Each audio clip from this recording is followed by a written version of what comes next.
ఇవాళ నేను మీకు కుండలిని జాగృతి గురించి కొన్ని విషయాలైతే చెప్తా అండి. కుండలిని జాగృతి అంటే అది కుండలిని జాగృతి కావడం అంటే అది ఆషామాషి కాదండి. అది చిన్న వ్యవహారం కూడా కాదు. అది అది అట్లా అని చెప్పేసి అది గొప్ప గొప్ప యోగులకు ఋషులకు వాళ్ళకే కుండలిని జాగృతి అవుతుందా, నార్మల్ పీపుల్కి కాదా అంటే, నార్మల్గా గుడిసెలో ఉన్న వాళ్ళకి, రోడ్డు మీద వెళ్ళే బిచ్చగాడికి కూడా కుండలిని జాగృతి అయ్యే అవకాశం ఉంటుంది. ఎప్పుడు సమయం ఏంటి అంటే, ఆ వ్యక్తి భక్తి మార్గంలో భగవంతుడి పట్ల ఎక్కువగా కనెక్ట్ అయినప్పుడు. ఇప్పుడు బిచ్చగాడైతే పూజలు కానీ చేయలేడు కదా, అవునా? పూజలు గిట, నిత్య పూజలు గిట అవన్నీ చేయలేడు కదా. అయినా కూడా వానికి కుండలిని జాగృతి అయ్యే అవకాశం ఉంటుంది. ఈ వీడియో నేను మీ కుటుంబ సభ్యురాలుగా ఇట్లా నార్మల్గా మాట్లాడుతూ చెప్పేస్తాండి. నేను అంటే ఒక అక్కలాగా, ఒక అమ్మలాగా ఇట్లా చెప్పేస్తా. పెద్ద పెద్ద పాయింట్స్ వైజ్గా అట్లా చెప్పడం అయితే నాకు రాదు. ముఖ్యంగా కుండలిని జాగృతి అనేది నేను చెప్పిన కదా, ఎవరికైనా అవ్వచ్చు. కాకపోతే అది ఇప్పుడు రోడ్డు మీద వెళ్ళే బిచ్చగాడు కూడా భగవంతుడి పట్ల ఆరాధనా భావం ఎక్కువ ఉంది వానికి. ఎందుకనో ప్రేమ వచ్చేసింది భగవంతుడి మీద, తండ్రి అని చెప్పేసి.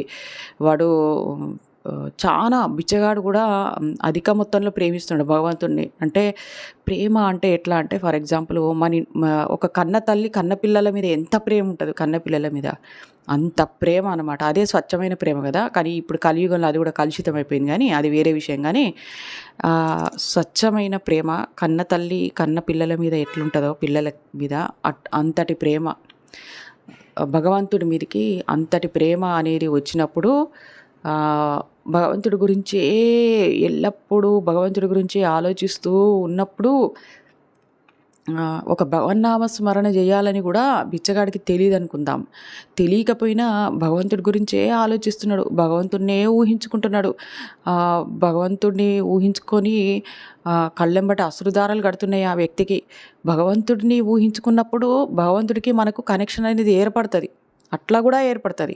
నిరంతరం ఊహించుకుంటే ఇంకా ఏర్పడక ఏం జరుగుతుంది? అది ధ్యానం కిందికి వస్తుంది. ఇప్పుడు ధ్యానంలో కూడా అంతే కదా. ఆలోచన రహిత స్థితి, ఏకాగ్రత, ఒకే దానిపైన మన ఆలోచనని కేంద్రీకరించి ఉంచడము. ఇప్పుడు రూపధ్యానం అంటే ఇప్పుడు భగవంతుని రూపాన్ని ఆజ్ఞాచక్రం దగ్గర చూస్తూ రూపం మీదనే దృష్టి పెట్టడం. అంటే ఇతర ఆలోచనలన్నీ క్లోజ్ అయిపోవాలి. అదే కదా. ఇప్పుడు ఈ బిచ్చగాడు అయిన వ్యక్తి కూడా ఒక భగవంతుడి గురించే థింక్ చేస్తున్నాడు. ఆల్వేస్ భగవంతుడి గురించే థింక్ చేస్తున్నాడు. ఇంకా అతని బిచ్చగాడికి అయితే నిజంగా ఏం పనులు ఉండవు. ఎందుకంటే ఇప్పుడు నార్మల్గా మనమంటే ఏంటంటే, మన ఇంట్లో సామాన్లు కొనుక్కోవాలి, అది ఇంట్లో కారు కొనుక్కోవాలి, లేకపోతే నగ చేయించుకోవాలి, చీరలు కొనుక్కోవాలి, పిల్లలకు ఫీజులు కట్టాలి, ఇవన్నీ వర్క్స్ ఉంటాయి కాబట్టి దానికోసం డబ్బు సంపాదించాలి. కాబట్టి మనం వాటి వైపుకు ఆలోచిస్తుంటాం. ఎట్లా అని, మనీ ఎట్లా, లేకపోతే పిల్లల గురించి. ఒక రోడ్డు మీద బిచ్చగాడికి కూడా సంసారం ఉంటే ఉండొచ్చు, కానీ వాడికి అంత మనకున్నన్ని కోరికలు అయితే ఉండవు, మనకున్నంత ఆశలు, కోరికలు అయితే ఉండవు. యాక్చువల్గా కొంతమంది ఇంట్లో నుంచి పారిపోయి కూడా మానసిక పరిస్థితి లేక బిచ్చగాళ్ళు అయిన వాళ్ళు కూడా ఉంటారు. అట్లాంటి వాళ్ళు కూడా చెప్పలేము. వాడు మానసిక పరిస్థితి బాగా అయ్యి వాడు భగవంతుని వైపుకు మొగ్గిండు అనుకోండి, వాడికి కూడా కుండలిని అవేకనింగ్ జరుగుతుందని చెప్తున్నా నేను. అర్థమవుతుందండి? అంటే భగవంతుడితోని కనెక్షన్ అనేది మీరు 24 గంటలు, మనకు రోజుకి 24 గంటలలో ఎన్ని అధికమైన గంటలు భగవంతుడితో కనెక్షన్ ఏర్పరచుకుంటారు, దాన్ని బట్టి కుండలిని అవేకనింగ్ అవుతుంది. ఆ విధంగా కూడా కుండలిని అవేకనింగ్ అవుతుంది. భగవన్నామ స్మరణ ద్వారా కూడా కుండలిని అవేకనింగ్ అనేది అవుతుంది. మంత్రజపము, భగవన్నామస్మరణ, ధ్యానము, భజన వలన కూడా కుండలిని అవేకనింగ్ అవుతుంది. భజన వలన కూడా మన ఆత్మ పవిత్రీకరణ అవుతుంది. ముఖ్యంగా కుండలిని అవేకనింగ్ అవుతుంది అని మనకి ఎట్లా తెలుస్తుంది అని అంటే, అది నేను చెప్తాను. ఫస్ట్ అయితే కుండలిని అవేకనింగ్ ప్రమాదమా కాదా అని నేను థంబ్నెయిల్ పెట్టా కదా, దానికి సంబంధించిన విషయం అయితే చెప్తా. ముఖ్యంగా మొదట అయితే కుండలిని అవేకనింగ్ అనేది గురువు ఉంటేనే కుండలిని అవేకనింగ్ చేసుకోవచ్చా అంటే అసలు కుండలిని అంటే ఏంటిది? కుండలిని అంటే అమ్మవారు, మూలాధార చక్రంలో నిద్రిస్తున్న అమ్మవారు పరమాత్మ అని చెప్పుకోవచ్చు. అమ్మవారు అక్కడ ప్రతి ఒక్కరికి ఉంటుంది. ప్రతి ఒక్క మానవుడికి మనం చక్రాలతోని పుడతాం. కానీ అన్నీ సుషుప్తావస్థలు ఉంటాయి. అంటే అన్నీ నిద్రాణ స్థితిలో ఉంటాయి. మూలాధార చక్రంలో ఉన్న అమ్మ కూడా నిద్రాణ స్థితిలో ఉంటుంది. అనాహత చక్రంలో ఉన్న పరమాత్మ కూడా నిద్రాణ స్థితిలో ఉంటాడు. ఒక్కొక్క చక్రంలో కొన్ని కొన్ని పెటల్స్ ఉంటాయి. అంటే ఒక్కొక్క చక్రంలో ఒక్కొక్క కమలం పువ్వు ఉంటుంది. దానికి కొన్ని పెటల్స్ ఉంటాయి. ఒక్కొక్క పెటల్ మీద ఒక్కొక్క దేవత ఆసీనురాలై ఉంటుంది. మళ్ళీ మధ్యలో ఇంకో దేవత ఆసీనురాలై ఉంటుంది. అంటే ఎంతమంది దేవతలు, మన శరీరమే అందుకనే దేవాలయం, మన దేహమే దేవాలయం అని అందుకే అంటాం. మరి మనం ఎందుకంటాం? ఊరికేనే అనలేదు దేహమే దేవాలయం అని. మన దేహంలో సకల దేవీ దేవతలు ఉన్నారు. జాగృతం కాలేదు అంతే, వాళ్ళు నిద్రాణ స్థితిలో ఉన్నారు. కొంతమంది యోగులు ఈ భూమి మీద జన్మిస్తారు చూడండి. ఇప్పుడు రామకృష్ణ పరమహంస గారు ఒక యోగి. ఒక యోగి. ఆయన మానవ జన్మ తీసుకున్నాడు. మానవ జన్మ తీసుకున్నప్పుడు ఆయన యోగిలాగానే జన్మించాడు. అంటే ఆయనకు షట్చక్రాలు జాగృతమయ్యే జన్మించిండు. అట్లనే మనము ఈ జన్మలో ఒక చక్రం జాగృతి చేసుకున్నామంటే నెక్స్ట్ జన్మలో ఆ చక్రం జాగృతి లక్షణాలతోనే పుడతాం. జాగృతి అయ్యే పుడతాం. మళ్ళీ మన యాత్ర నెక్స్ట్ చక్రం నుంచి ఉంటుందన్నమాట. అయితే ఈ కుండలిని జాగృతి అనేది గురువు లేకుంటే కుండలిని జాగృతి చేసుకోవడం కష్టమా, చేసుకోవచ్చా అంటే అది జరిగే ప్రక్రియ. పరమాత్మను జాగృతి చేయడానికి గురువు లేకుంటే పరమాత్మ జాగృతి కాడా? ఇప్పుడు మనం భగవన్నామ స్మరణ చేసుకుంటున్నామండి ప్రతిరోజు భగవన్నామ స్మరణ చెయ్యాలి అని చెప్తున్నా. కొంతమంది భగవన్నామ స్మరణ చేస్తున్నారు కూడా మన సబ్స్క్రైబర్స్. భగవన్నామ స్మరణ చేస్తూ మనకు భగవంతుడికి మనకు బంధం ఏర్పడి మనకి భగవత్ శక్తి అనేది విడుదలయ్యి మనం భగవంతుడి పట్ల విపరీతంగా కనెక్ట్ అయిపోతాం. భగవంతుడు శక్తి కూడా మనకు కనెక్ట్ అయిపోతుంది. భగవత్ శక్తి కూడా మనకు కనెక్ట్ అయిపోతుంది. అంటే పరమాత్మ కూడా మనతోని కనెక్షన్స్ అనేవి ఏర్పడిపోతాయి. ఆ కనెక్షన్స్ అనేవి ఏర్పడిపోయినప్పుడు ఎలాంటి లక్షణాలు ఉంటాయి అనేది ఇవాళనే నేను మార్నింగే వీడియో అప్లోడ్ చేయడం జరిగింది. ఎందులో చూడమని స్పిరిచువల్ టాక్స్ ఛానల్లో అప్లోడ్ చేయడం జరిగింది. భగవంతుడికి మనకు పరమాత్మకి మనకు కనెక్షన్ ఏర్పడినప్పుడు ఎలాంటి లక్షణాలు ఉంటాయి అనేది ఛానల్ని సబ్స్క్రైబ్ చేసుకోండి, వెళ్ళి ఆ వీడియో కూడా చూడండి. అయితే అప్పుడు కనెక్షన్ అనేది ఏర్పడుతుంది మనకు భగవన్నామ స్మరణ వలన కూడా. అట్లయితే గురువు ఉంటేనే భగవన్నామ స్మరణ చేయాలా? నిత్య పూజ వలన కూడా, నిత్య పూజలో కూడా భగవంతుడితో బంధం అనేది ఏర్పరచుకునే గృహిణులు ఎంతోమంది. అవునా? ఆ బంధం అనేది ఏర్పరచుకున్న నిత్య పూజ అయిపోయిన తర్వాత మళ్ళీ సంసారం అనే మాయలో పడి వాటి గురించి ఆలోచించుకుంటూ ఉప్పు, పప్పు, బియ్యం, ఇవి పిల్లలు, మొగుడు ఇవన్నీ ఆలోచించుకుంటూ ఉండే వాళ్ళకి కుండలిని జాగృతి ఏం కాదు. కుండలిని జాగృతి అంటే అది ఆషామాషి విషయం కాదని అందుకే నేను చెప్తున్నా. అందుకని మనము ఈ నిత్య పూజ అయిపోయిన తర్వాత కూడా భగవన్నామ స్మరణ అప్పుడప్పుడు గుర్తొచ్చినప్పుడు చేస్తూ ఉంటే, స్మరణ చేసినప్పుడు ఆజ్ఞాచక్రం దగ్గర ఆ రూపం కూడా కనిపిస్తుంది. ఇప్పుడు ఓం నమ శివాయ అన్నప్పుడు ఆజ్ఞాచక్రం దగ్గర శివుడు కనిపిస్తాడు. అవునా? అట్లా కనిపించినప్పుడు స్మరణ వస్తుంది. భగవన్నామ జపం కిందికి కూడా వస్తుంది. ఓం నమ శివాయ అన్నప్పుడు వాచిక జపం అవుతుంది, స్మరణ కూడా అవుతుంది. అందులో మళ్ళీ అనాహత చక్రం మనసులో కూడా భగవన్నామ స్మరణ చేస్తూ ఉన్నాం అనుకోండి, మనసులో కూడా భగవన్నామ స్మరణ అయినా కూడా మనకి అనాహత చక్రం జాగృతి అవుతుంది. అయితే ఇట్లా భగవత్ శక్తి అనేది మెల్లిమెల్లిగా యూనివర్స్ నుంచి కాస్మిక్ ఎనర్జీ అనేది మెల్లిమెల్లిగా మన సహస్రార చక్రం గుండా, అంటే మన తలలో ఉండే బ్రహ్మరంధ్రం గుండా మనకు చిన్నప్పుడు మాడు అని ఉంటుంది కదా, ఆ మాడును ఇట్లా తట్ట కొట్టుకుంటుంటుంది మాడు. దాని మీద నూనె రాస్తారు పెద్ద మనుషులు మనోళ్ళు. అప్పుడు అది తర్వాత మెల్లిమెల్లిగా కూడిపోతుంది. అదే అనమాట. ఆ బ్రహ్మరంధ్రం గుండా ఆ బ్రహ్మరంధ్రం ఓపెన్ అవుతుంది మన భక్తి వల్ల అది ఓపెన్ అయ్యి అక్కడి నుంచి మన శరీరం లోపలికి దైవశక్తి అనేది ప్రవేశించి మూలాధార చక్రంలోకి ప్రవేశిస్తుంది. మూలాధార చక్రంలోకి ప్రవేశించి అక్కడ కుండలిని మాతను జాగృతి చేస్తుంది ఆ దైవశక్తి. అంటే ఎంత భక్తి చేస్తే అంత అధిక మొత్తంలో మనకు సహస్రార చక్రం గుండా మన శరీరం లోపలికి వెళ్ళాలి. అవునా? భక్తి చేస్తే అని అంటే మళ్ళీ ఇక్కడ కొంచెం క్లియారిటీ ఇస్తా. భక్తి చేస్తే అంటే ఇక్కడ భగవంతుడితో ఎంత మేరకు మీరు బంధం అనేది ఏర్పరచుకున్నారు దాన్ని బట్టి భగవత్ శక్తి ఎక్కువ విడుదలవుతుంది. మీ పూజల వలన, అంటే పూజ అనేది భక్తితోనే చేస్తాం. కాకపోతే కొంతమంది ఆడంబరంగా చేసేసి అదే పూజ అనుకుంటారు. ఇంకా కాదు, ఆడంబరము అదంతా కాదు. మన మనసు అనేది భగవంతుడి పైన కేంద్రీకరించబడాలి. ప్రేమ ముఖ్యంగా భగవంతుడి మీద ప్రేమ, విశ్వాసం, నమ్మకం ఇవన్నీ ఉదాహరణకు ప్రహ్లాదుడికి ఎంతుందో అంత. మనము మానవ జీవితంలో మాయా జీవితంలో ఉన్నాం కాబట్టి ప్రహ్లాదుడంతా ఎట్లా మనం ప్రహ్లాదుడంతా భక్తి మనం చేయలేము కదా అని అనుకోవాల్సిన అవసరం కూడా లేదని నేను చెప్తుంటా. కాకపోతే స్టార్టింగ్ స్టేజ్లో అంతా రాకపోయినా మెల్లిమెల్లిగా వస్తుంది. ఇంట్లో నిత్యకృత్యాలు చేసుకుంటూ కూడా ఇంట్లో ఒక గృహిణి ఇంట్లో పనులు అన్నీ చేసుకుంటూ కూడా పాటలు పాడుతూ, కీర్తనలు పాడుతూ, భజనలు చేస్తూ కూడా ఇంట్లో పనులు చేసుకోవచ్చు. భగవన్నామాన్ని జపించుకుంటూ కూడా ఇంట్లో పనులు చేసుకోవచ్చు. అట్లా కూడా భగవత్ శక్తి విడుదలవుతుంది. అట్లా కూడా కుండలిని అవేకనింగ్ అవుతుంది. మరి గురువు లేకుండా కుండలిని అవేకనింగ్ కాకూడదు అని అంటే ఇప్పుడు ఈ భగవన్నామస్మరణ చేయడానికి, ధ్యానం చేయడానికి, నిత్య పూజ చేయడానికి, భజనలు చేసుకోవడానికి గురువుని ఎక్కడి నుంచి పట్టుకొద్దాం మరి మనం? అందుకనే ఇక్కడ ఏందంటే పరమాత్మను మన శరీరంలో ఉన్న మూలాధార చక్రంలో ఉన్న అమ్మను, కుండలిని మాతను జాగృతి చేసుకోవడం అంటే పరమాత్మ మన శరీరంలో జాగృతి అయ్యిండు అని అర్థం ఇంకా. అవునా? మరి పరమాత్మను జాగృతి చేసుకోవడానికి కూడా మనము గురువుని వెతుక్కోవాలా?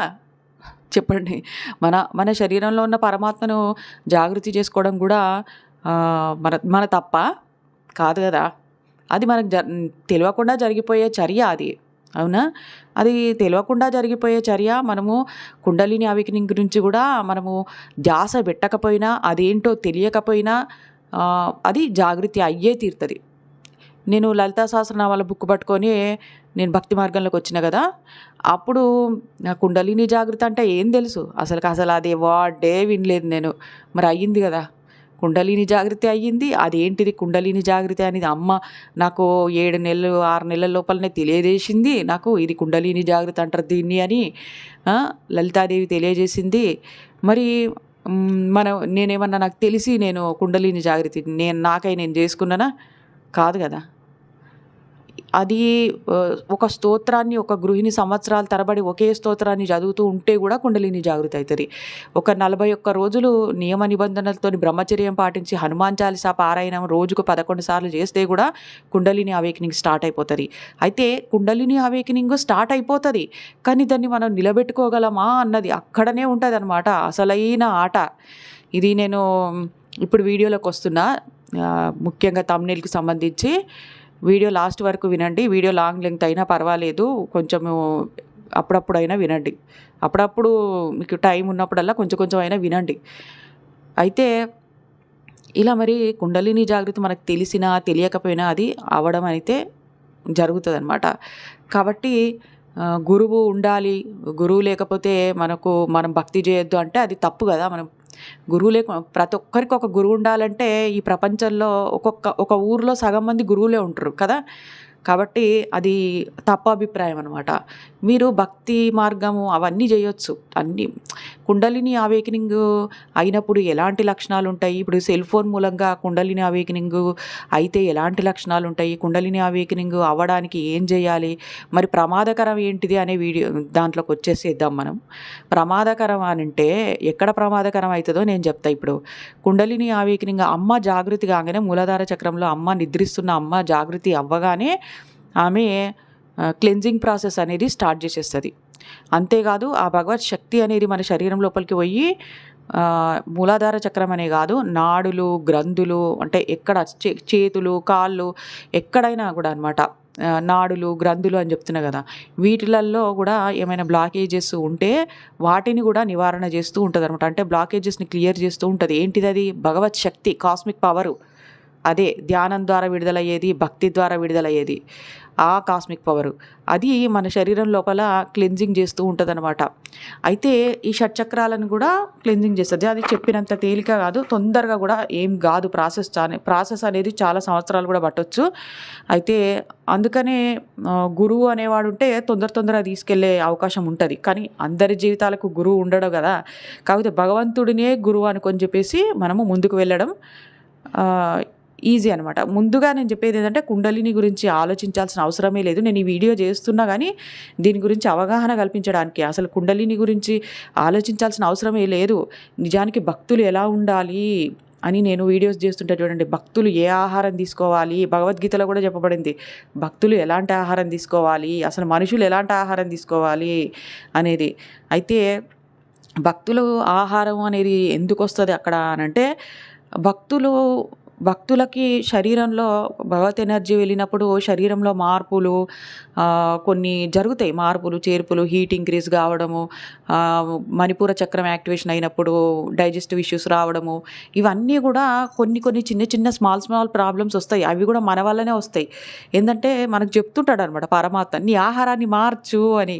నాకు మొట్టికాయ వేసి మరి ఆటో ఇమ్యూన్ డిసీజ్ తెచ్చి నా ఆహారాన్ని మార్చేసిండు భగవంతుడు. అవునా? నా ఆహారం ఏంటిది, చప్పటి కూడు నాది, చిటికడ కారం కూడా ఉండదు నా ఫుడ్డులో. కాకపోతే ఇప్పుడు నేను అన్నీ తినే స్టేజ్కి ఎప్పుడో వచ్చిన 3 సంవత్సరాలు అవుతుంది. కాకపోతే నేను అది ఎప్పుడో ఒకసారి తింటా, అంతేగాని రోజుల తరబడి కారం మా ఇంట్లో వాళ్ళకు వండిందే నేను తినను. నా ఫుడ్ సపరేట్గానే ఉంటుంది. అంటే సాత్విక ఆహారం నాలాగా కూడా మరీ తినమని నేను చెప్పట్లేదు. గరం మసాలాలు, హీట్ చేసేవి, చికెను, మటను, ఇవైతే ఇంకా ఘోరం అనమాట. ఒక దిక్కు కుండలిని అవేకనింగ్ అవుతుంటే నాన్ వెజ్ తింటున్నారు అనుకోండి, ఇంకా అమ్మవారు మొట్టికాయ వేసి మరి మానేపిస్తుంది. నేను తిన్నా, కుండలిని అవేకనింగ్ అవుతుంది. నేను నాన్ వెజ్ చికెన్ అంటే చాలా ఇష్టం, చికెన్ తింటూనే ఉన్నా. అప్పుడు అమ్మవారు మానేపించింది నన్ను. ప్రతిసారి మొట్టికాయలు వేసి మరి మానేపించింది. ఏవైనా కూడా అంతే, ప్రతిదీ అంతే. మొట్టికాయలు బాగా వేసింది నాకు అమ్మవారు. అంటే ఎట్లా అంటే ఫుడ్ విషయంలో మొటికాయ వేసింది. మళ్ళీ బంధాల విషయంలో ఎట్లా అంటే, చిన్న వయసులో పెళ్ళైనప్పుడు భర్త అంటే విపరీతమైన ప్రేమ ఉంటుంది కదా, అత్యధికమైన ప్రేమ, అది వర్ణించలేని ప్రేమ. ఆ బంధానికి కూడా మొట్టికాయ వేసి, ఇది కాదు నిజబంధం, పరమాత్మనే నిజబంధం అని చెప్పేసి పెద్ద మొట్టికాయ వేసింది. ఆ మొట్టికాయ వేసినప్పుడు అయితే డిప్రెషన్కి లోనైపోయినా. తర్వాత ఈ ఏందిది ఆహారము అనేది మార్చేసింది అమ్మ, కుండలిని మాత, కాళికా మాత ఆహారాన్ని మార్చేసింది. అయినా కూడా సాత్విక ఆహారంలో రాలేదు. నాన్ వెజ్ పూర్తిగా ఎగ్గుతో సహా మానేసిన. కాకపోతే వేరే ఫుడ్ కూడా తింటున్నా. అంటే పిల్లలు పెద్దగా అవుతుంటే జంక్ ఫుడ్, వాళ్ళు బయట ఆర్డర్ ఇచ్చిన ఫుడ్డు, ఏమంటారు నూడిల్స్, ఇలాంటివన్నీ కూడా తింటున్నా. కారం మసాలాలు దట్టించినవి అన్నీ, ఆయిల్ ఫుడ్ అన్నీ తింటున్నా భక్తి చేస్తూనే. అక్కడ పెద్ద మొట్టికాయ వేసి ఆటో ఇమ్యూన్ డిసీజ్ వచ్చేసి నువ్వు సాత్విక ఆహారం తినాలమ్మా అని అక్కడ మొట్టికాయ వేసేసిండ్రు. అంటే పరమాత్మ ఆయన కరెక్ట్ వేలో నన్ను తీసుకెళ్తుండు. ఆయననే గురువు అయ్యి ఇక్కడ నా జీవితం ఇప్పుడు నేను చెప్పిన ప్రకారంగా మీకు అర్థమైపోయి ఉంటుంది. ఇట్లా తీసుకెళ్తూ ఉన్నాడు అనమాట. ఆఖరికి బ్రహ్మచర్యం విషయంలో కూడా నన్ను ముందుకు తీసుకెళ్తూనే ఉన్నాడు. కరెక్ట్గా భగవంతుడికి నచ్చిన రీతిలోనే తీసుకెళ్తున్నాడు. ఎక్కడ ఏ ఆపద, ఎటువంటి డ్యామేజ్ జరగకుండా కరెక్ట్గా తీసుకెళ్తున్నాడు. అంటే ఇది ఎంత అద్భుతమో చూడండి. అందుకనే భగవంతుడి పట్ల ప్రహ్లాదుడికున్నంత విశ్వాసం, నమ్మకం ఉండాలని చెప్తా.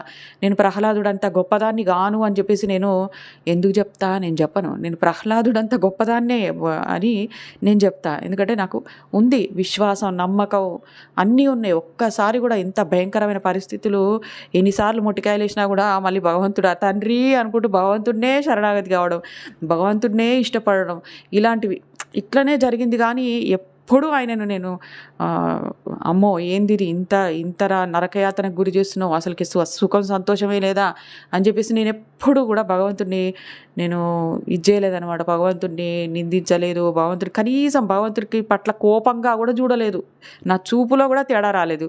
అంటే అక్క మీకు కర్మ సిద్ధాంతం తెలుసు కాబట్టి మీరు అట్లనేమో అని అంటే, ఇప్పుడు నేను చెప్తున్నా కదా, మన వీడియోస్ చూసేవాళ్ళు అర్థం చేసుకోండి. ఏంటంటే కర్మ సిద్ధాంతం ప్రకారంగానే మన జీవితం ఉంటుంది. కుండలిని అవేకనింగ్ అనేది ప్రమాదకర పరిస్థితి కాదు. అది భగవంతుడినే గురువుగా అనుకొని మనం ముందుకెళ్ళిపోవచ్చు. కాకపోతే నేను మొట్టికాయలు వేయించుకున్నా. మీరు ఎందుకు వేయించుకుంటారు? మీరు వేయించుకోవద్దనే కదా నేను ఈ వీడియోలు చేస్తున్నా, ఒక ఛానల్ పెట్టి. ఇప్పుడు విపరీతమైన భక్తి అందరూ చేస్తున్నారు అని నేను అనుకోవట్లేదు. ఏంటంటే నార్మల్గా నిత్య పూజ చేస్తారు, స్తోత్రం చేస్తారు, తర్వాత ఎవరి పనులలో వాళ్ళు బిజీ అయిపోతారు. ఆనిముత్యాలు కొన్నే ఉంటాయి. ఏంటంటే నిత్య పూజ అయిపోయిన తర్వాత కూడా భగవంతుని గుర్తు చేసుకుంటూ భగవంతుడి మీద విపరీతమైన ప్రేమ, అనురాగం అనేది ఉండడం అనేది వాళ్ళు ఉంటుండొచ్చు, ఎక్కువ మంది ఉంటుండొచ్చు, తక్కువ మంది ఉంటుండొచ్చు. కానీ అందరూ ఉండరనమాట. అది దానికి మనోబలం అనేది చాలా కావాలి. అది పూర్వజన్మ కృప కావాలని మాత్రం చెప్పను. ఎందుకంటే ఈ జన్మలో కూడా మనం భగవంతుడి పట్ల కనెక్ట్ కావచ్చు. పూర్వజన్మ కృప అనే కాదు. కాకపోతే దానికి మనోధైర్యం అనేది బాగా కావాలి. ఎందుకంటే మాయ అనేది అటాక్ చేస్తూ ఉంటది. మన ప్రారబ్ధ పాపకర్మల వల్ల మాయ అనేది అటాక్ చేస్తూ ఉంటది. దాన్ని నిరోధించుకుంటూ మనం ముందరికెళ్తూ ఉండాలి. కాబట్టి అందుకనే కుండలిని అవేకెనింగ్ అనేది అంత ఆషామాషి కాదని చెప్తున్నా. ఒకవేళ మీరు ఒక మంత్ర జపమో లేకపోతే కొన్ని వేల సార్లు మంత్ర జపం అయిపోయింది. మీరు గురు దీక్ష తీసుకున్నారు. మీరు గురు దగ్గర దీక్ష తీసుకుంటే, మంత్రం తీసుకుంటే ఇంకా మీకు గురువే మీకు అన్నీ చెప్తాడండి. కాబట్టి అందులో ప్రాబ్లమ్ ఏమీ ఉండదు. గురువు లేని వాళ్ళకే కొంచెం చెప్పడానికి ఇప్పుడు సెల్ ఫోన్ అవైలబిలిటీ ఉంది. కలియుగం కాబట్టి కలియుగంలో సెల్ ఫోన్ వలన మనకి చాలా వరకు కొన్ని లాభాలు కూడా ఉన్నాయి, కొన్ని నష్టాలు కూడా ఉన్నాయి. అయితే ఇక్కడ నేను చెప్పేది ఏంటంటే, గురువు లేడని చెప్పేసి మనం భక్తిని ఆపాల్సిన అవసరం అయితే లేదు కదా. మనం భక్తి మార్గంలో ముందుకెళ్తూనే ఉండాలి. అది ఆగే చర్య కాదు. మనం పుట్టిందే భక్తి చేయడానికి, భగవత్ సాక్షాత్కారం కోసము, ప్రారబ్ధ పాపకర్మలను నష్టం చేసుకోవడానికి కోసము. అవునా? బంధాల పట్ల అనురాగంతోని బంధాల కోసం బ్రతకడము, ఇంకా భోగభాగ్యాల కోసం బ్రతకడం, అందుకోసం మనం పుట్టలేదు. అది నిజం, అది సత్యం. కాకపోతే మాయ అనేది ఆక్రమించుకోవడం మూలంగా మనకు అట్లా అనిపించదే. ఈ వీడియో విన్నంతసేపే అట్లా అనిపిస్తుంది. వీడియో విన్న తర్వాత మాయ లేదు, ఏం లేదు, ఇదే నిజం. మాయ కాదు అది, ఇదే నిజం అసలుకి. ఇప్పుడు బంధాల పట్ల ఆకర్షణ అనేది లేదు. నేను ఒక బిల్డింగ్ కట్టాలి, ఎట్లనైనా చేసి ఒక 2 అంతస్తుల బిల్డింగ్ కట్టాలి అని చెప్పి 2 అంతస్తుల బిల్డింగ్ కట్టి 2200 సంవత్సరాలు ఏమైనా బ్రతుకమయ్యింది ఆ 2 అంతస్తుల బిల్డింగ్లో? ఎవరు బ్రతకరు కదా. ఎవ్వరూ కూడా వందల సంవత్సరాలు అయితే బ్రతకరు కదా. మనమే కాదు, మన పిల్లలు, మన పిల్లల పిల్లలు, మన తాతలు బ్రతకలేదు, మన అమ్మమ్మలు బ్రతకలేదు, వాళ్ళ తాతలు బ్రతకలేదు, ఎవరు బ్రతకరు. కాబట్టి అత్యాశలకు పోవద్దు అని చెప్తుంటా అంతే. ఎంతవరకు ఉండాలో అంతవరకే ఉండి భగవంతుని వైపుకు కన్వర్ట్ కావాలని నేను చెప్తాను అన్నమాట. అయితే కుండలిని అవేకనింగ్ ప్రమాదకరం ఎప్పుడైతుందో చెప్తా వినండి. ఎప్పుడైతుందంటే, ఇప్పుడు కుండలిని ఎనర్జీ అనేది రైజ్ అవుతుంది మీకు. అంటే అమ్మ నిద్ర లేసింది, ఇంకా అక్కడ యుద్ధం స్టార్ట్ చేసింది. మూలాధార చక్రమే బేస్ అండి. అన్ని చక్రాలకు మూలాధార చక్రం పునాది లాంటిది. మూలాధార చక్రము గనక పునాది గట్టిగా ఉంటే పైన చక్రాలన్నీ ఆ పునాది మీద నిలబడతాయి అన్నమాట. ఏంటి? మణిపూర చక్రము, ఈ స్వాధిష్టాన చక్రము, ఇవన్నీ మిగతా చక్రాలన్నీ నిలబడతాయి. పునాదే సరిగ్గా లేదనుకోండి, అప్పుడు అన్నీ కుప్పగూలుతాయి. అప్పుడు ప్రమాదం అనమాట. అయితే పునాది బాగుండాలంటే మనం ఏం చేయాలి అని అంటే, మనము అరిషడ్వర్గాలను, ఇంద్రియాలను అదుపులో పెట్టుకోవాలి. భక్తులు భగవంతుడి పట్ల అట్రాక్ట్ అయినప్పుడు కూడా అవి మెల్లిమెల్లిగా నశిస్తాయండి. అవి ఎట్లా అంటే మెల్లిమెల్లిగా అవి స్మాల్గా అయిపోతాయి అన్నమాట. స్లోగా అవుతాయి అన్నమాట. అరిషడ్ వర్గాలైన ఇంద్రియాల ద్వారా తప్పులైనా చేయకపోవడము, అనాహత చక్రం యాక్టివేషన్ అయినప్పుడు దాతృత్వం వచ్చేస్తుంది, కఠినత్వం పోతుంది, ఒక పసిపిల్లల లాంటి మనస్తత్వం వస్తుంది. ఒక జీవిని చూసినా అది ఆకలితో ఉందంటే దానికి చీమని చూసినా వాటికి ఆహారం వేస్తుంటాము. అట్లాంటి పరిస్థితిలోకి వచ్చేస్తాం మనము. అది కుండలిని అవేకనికి సిమ్టమ్స్ ఇవి. అయితే ఒక్కొక్క చక్రము యాక్టివేషన్ అయినప్పుడు అట్లా అయిపోతాము. విశుద్ధి చక్రం యాక్టివేషన్ అయినప్పుడు మనము మృదువుగా మాట్లాడుతుంటాము, గట్టిగా కసిరిచ్చం కూడా ఎవరిని, అట్లా అనమాట. వీటన్నిటికీ ముందు మళ్ళీ పరీక్షలు ఉంటాయి. ఆ పరీక్షల వీడియోస్ ఉన్నాయి, మీరు ఛానల్లోకి వెళ్ళి చూస్తే తెలుస్తుంది. అయితే ఒక్క వీడియోతో చెప్పేది కాదు, అసలుకి సరిపోదు. అయితే ముఖ్యంగా చెప్పేది ఏంటంటే, కుండలిని జాగరణ అనేది ఎప్పుడు ప్రమాద స్థాయికి వస్తుందంటే, అమ్మ జాగృతి అయిందని తెలిసి కూడా మనము అరిషడ్ వర్గాలలో మునిగి తేలుతున్నాం అనుకోండి. అరిషడ్ వర్గాలు అంటే ఏమిటి? కామ, క్రోధ, లోభ, మోహ, మద, మాశ్చర్యాలు. ఓకేనా?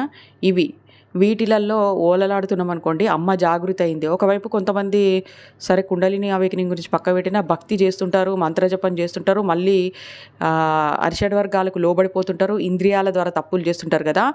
అది కూడా భక్తి సఫలీకృతం కాదు. అమ్మ ఒకవేళ మూలాధార చక్రంలో నిద్ర లేసింది అనుకుందాం, మనమేమో మన పని మనం చేస్తున్నాం, అరిషడ్ వర్గాలు ఇంద్రియాల ద్వారా తప్పులు చేస్తున్నాం. అప్పుడు అమ్మ ఏం చేస్తుందంటే నిద్ర పోతుంది మళ్ళీ. ప్రమాదం అంటే ఏం జరగదండి, నిద్రపోతుంది అంతే.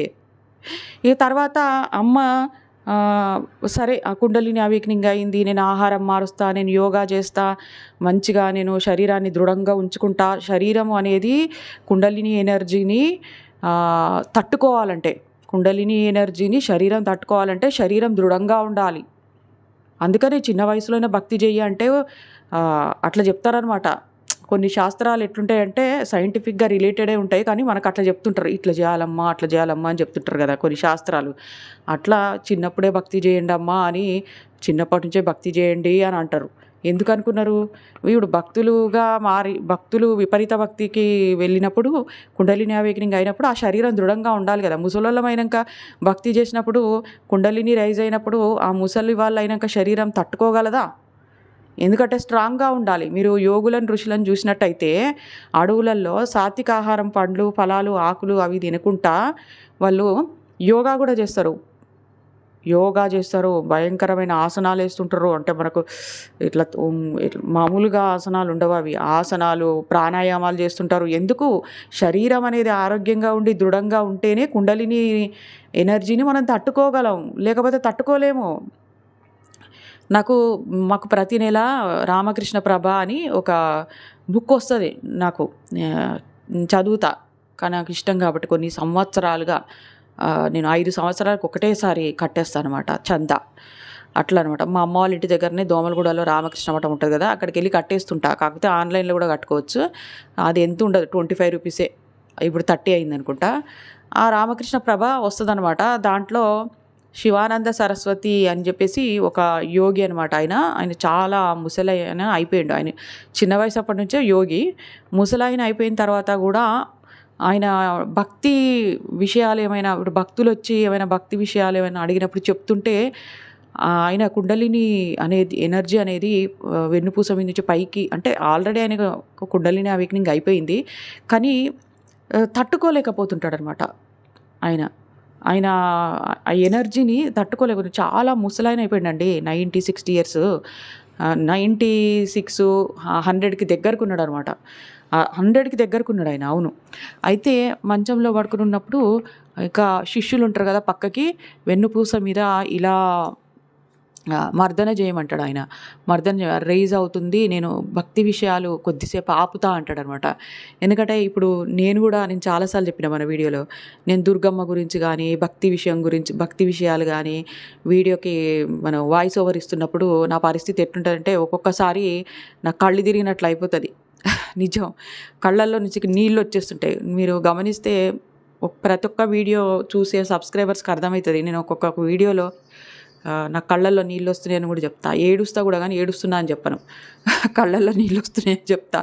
అంటే అమ్మవారిని తలుచుకొని దుర్గమ్మ గురించి చెప్తున్నా అనుకోండి, కాళీమాత గురించి చెప్తున్నా అనుకోండి, అప్పుడు వెంటనే ఓ రోమాలు నిక్కబొడుచుకుంటుంటాయి, కళ్ళ నుంచి నీళ్ళుగా ఆరుతుంటాయి. అట్లా చెప్పేస్తుంటా, అయినా కూడా చెప్పేస్తుంటా నేను వీడియో. అదన్నమాట. అది కుండలిని, అంటే భగవంతుడికి మనకు కనెక్షన్ అనేది ఏర్పడింది. కుండలిని అవేకనికి సంబంధించిన లక్షణాలే అవన్నీ. అయితే ఇక్కడ మనము ప్రమాదకరంగా ఉండకూడదు అంటే మనం ఎట్లుండాలి? అరిషడ్ వర్గాలను అదుపులో ఉంచుకోవడానికి ట్రై చేయాలి. ఇంద్రియాల ద్వారా తప్పులు చేయొద్దు. అయితే మనము చేయకూడదు అని నేను చెప్తున్నా కదా. మూలాధార చక్రం క్లెన్జింగ్ అయినాక అమ్మ స్వాదిష్టాన చక్రం మీదకి వచ్చిన తర్వాత అక్కడ కామవాసనలను, భోగభాగ్యాలను అనే ఆలోచనలను అక్కడ నిర్వీర్యం చేస్తుంది అమ్మ. నిజంగా మీకు గనక కుండలిని అవేకనింగ్ అయితే ఎట్లుంటారో చెప్పనా? అసలు దేని మీద ఉండదు. ఒకవేళ బాధ్యతగా ఉంటారు, అంతేగాని ఓవర్గా సంసారం మీద, బంధాల మీద ఓవర్గా ప్రేమ అవన్నీ ఉండవు. కన్న పిల్లల మీద కూడా ఉండదు. అంటే బాధ్యత అంటుంటాం, కానీ ప్రేమ అనం. ఆ ప్రేమ పోయి భగవంతుడికి అటాచ్ అయిపోతుంది అనమాట. కాబట్టి మనము అట్లా ఉండము. డబ్బుల మీద ఆశ ఉండదు, పెద్ద పెద్ద ఆశలు ఉండవు. జీవిత సత్యం బోధపడుతుంది. జీవిత సత్యం బోధపడినప్పుడు ఎట్లుంటుంది? మనము మాయాలోకము, మాయా విషయాల మీద ఎందుకు ఉంటుంది? అంత ఇంట్రెస్టింగ్ ఉండదు. మా కుండలిని అవేకనింగ్ అయిందా, ఈ లక్షణాలు ఉన్నాయి అన్నప్పుడు మీరే తెలుసుకోండి, మీకు ఎట్లుంది, మీ పరిస్థితి ఎట్లుంది. మీరు మాయాబంధాల పట్ల, మాయా జీవితం పట్ల ఆకర్షణతోనే ఉన్నారా? ఆకర్షణతోనే ఉండరు, బాధ్యతగా ఉంటారు అంతే. ఆకర్షణతోని ఉండరు. ఆకర్షణ, ప్రేమ, మనసులో ఉన్న విశ్వాసం, నమ్మకం, ప్రేమ, ఆప్యాయత, అనురాగం అంతా భగవంతుడి వైపు కనెక్ట్ అయిపోతది. సంసారంలో మాత్రం బాధ్యతగా ఉంటాం అంతే. ఏం జేయాలో అది జేస్తాం అంతే. అన్ ఆ విధంగా ఉంటది. అరిషడ్ వర్గాలు మొత్తం అణిచివేయబడతాయి. మీ కుండలిని అవేకెనింగ్ అవుతుంది అన్నప్పుడు ఫస్ట్ అటాక్ జరిగేది అరిషడ్ వర్గాల మీదే. మీకు కోపం రాదు. మీకంటే గొప్ప వాళ్ళని చూసినా అసూయ, గర్వం రాదు.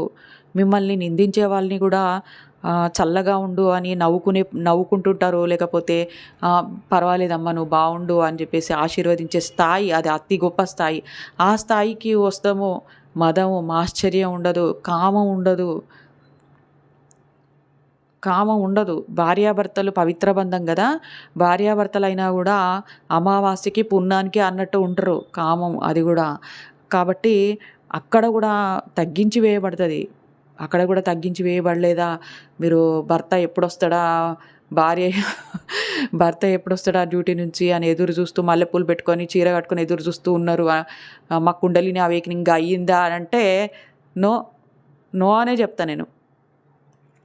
ఎందుకంటే ఇప్పుడు నేను చెప్పిన కదా! మీ అక్కలాగా, మీ అమ్మలాగా చెప్తా అని చెప్పేసి ఇదే అనమాట. అందుకే చెప్పింది నేను. ఆహ్, అట్లా ఉండదు. అట్లా ఉండదండి. కుండలిని అవేకెనింగ్ అంటే ఇంక భగవత్ సాక్షాత్కారానికి దగ్గరవుతున్నాం అన్నట్టు లెక్క. అయితే ఒక్కొక్కసారి ఇట్లా కూడా జరుగుతది. ఏందంటే ఈ మాయ, ఈ ప్రారబ్ధ పాపకర్మలు మాయా రూపంలో వచ్చి మనల్ని అటాక్ చేస్తాయి కదా! అది కామం రూపంలో కూడా అటాక్ చేయొచ్చు.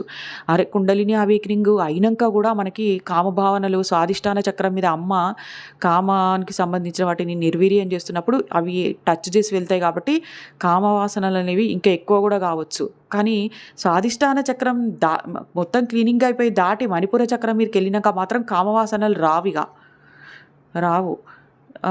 ప్లస్ అప్పుడు వస్తున్నప్పుడు కూడా మనకు మూలాధార చక్రంలోనే ఆత్మజ్ఞానం అనేది అలవడతదనమాట. ఆత్మజ్ఞానం అంటే మనము మాయను గుర్తించగల స్టేజ్‌కి వచ్చేస్తాం. ఇన్నర్ సెన్స్ అనేది తెలిసిపోతుంటది వేరే వాళ్ళది. భక్తి మార్గంలో మనకు మూలాధార చక్రం నుంచి మనకు స్టార్ట్ అయితది. మూలాధార చక్రం జాగృతి నుంచి స్టార్ట్ అవుతది. కానీ మనం భగవన్నామస్మరణ చేసే వాళ్ళకి ఇక్కడ బంపర్ లాటరీ ఏందంటే భగవన్నామస్మరణ చేసి మనకి వాక్కుని శుద్ధిగా ఉంచుకున్నట్టయితే విశుద్ధి చక్రము, గొంతు దగ్గర ఉండే విశుద్ధి చక్రము, మనసులో భగవన్నామస్మరణ చేసి అనాహత చక్రము, ఆజ్ఞాచక్రం దగ్గర భగవంతుడిని చూసి రూపాన్ని చూసి మనకు ఆజ్ఞాచక్రము, ఈ 3 చక్రాలు మరియు మూలాధార చక్రం 4 చక్రాలు ఒకటేసారి యాక్టివేషన్ అయ్యే ఆస్కారం ఉంటది. కాబట్టి ఆహారాన్ని తక్షణం మార్చాలి. మరియు యోగా, అట్లీస్ట్ వాకింగ్, శరీరాన్ని దృఢంగా ఉంచుకోవడానికి ప్రయత్నం చేయాలి. మంచి ఆహారాన్ని తీసుకోవాలి. సాత్విక ఆహారాన్ని, నాన్ వెజ్ మానేయడానికి ప్రయత్నించాలి. ఇవన్నీ వాటంతట అవే జరిగే చర్యలే. కాకపోతే మాయ అటాక్ అవుతుంది కాబట్టి మన ప్రయత్నం కూడా మనం చేయాలి. జాగ్రత్తగా మనము మాయను నిరోధించుకోవాలి. దానికి భగవన్నామస్మరణ ఉత్తమమైనది. కాబట్టి డే మొత్తంలో గుర్తొచ్చినప్పుడల్లా భగవన్నామస్మరణ చేస్తూ ఉండాలి. ఫుడ్డును మార్చాలి. యోగా, ప్రాణాయామము, అరిషడ్ వర్గాలను, ఇంద్రియాలను అదుపులో ఉంచుకోవడము, ఇవన్నీ సేవా మార్గము మీకు వీలైనంతనే, ఎక్కువ కాదు. ఇలాంటివి చేస్తున్నప్పుడు ఇక కుండలిని మాత స్వేచ్ఛగా హాయిగా కిలకిల నవ్వుతూ అమ్మ కాళీమాత ఒక్కో చక్రం పైన పాదం మోపుతూ పైకి వెళ్ళిపోతుంది. కానీ అక్కడ బాధ ఏంటి? ఇంకా కుండలిని అవేకెనింగ్ ఎందుకు ప్రమాదకరం